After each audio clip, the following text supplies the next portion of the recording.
the guy in the 1840s who had a huge bolt fired through his frontal lobe, and after that his personality was completely different.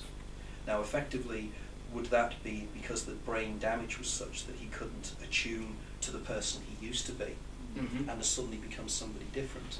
But he became much more aggressive and just a totally different individual because of brain damage to his frontal lobes. And I genuinely don't know. Yeah, that. I agree that. But it's an interesting debate. Both things really need to be considered.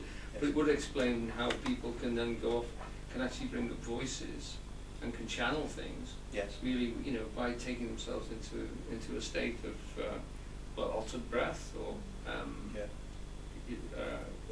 obviously. And of course, sound.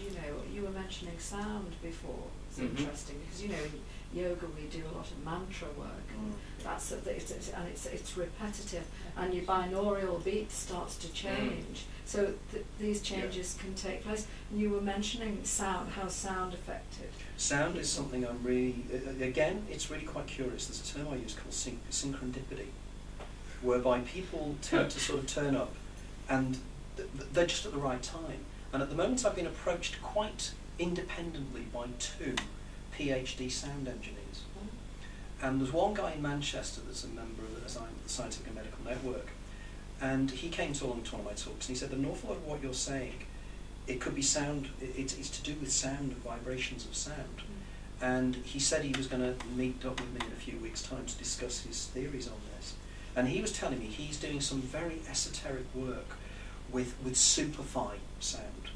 And he said you can reproduce sound now that is so perfect, and you can position it right in the centre of the head of the person listening to the music.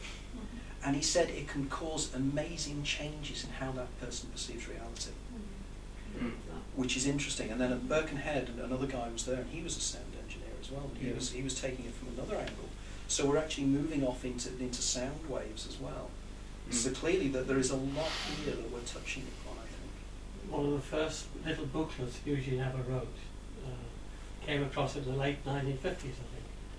And his first line says, talking about hermeneutics, an organ of thought rooted in the sonic geometry of the universe.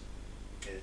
Those are his words. And Burma wrote a lot of books, and you can get them via on the internet. And one of them is about letters, words, and the significance of these letters as part of this sound geometry. But it's almost coming down, isn't it, to the Kabbalah? I mean, because a lot of the Kabbalah is about the sound of the Hebrew alphabet, isn't it, as I understand it to be? So clearly there is something in sound resonating in some way. Well, the square Hebrew very much links all the letters to these sound structures.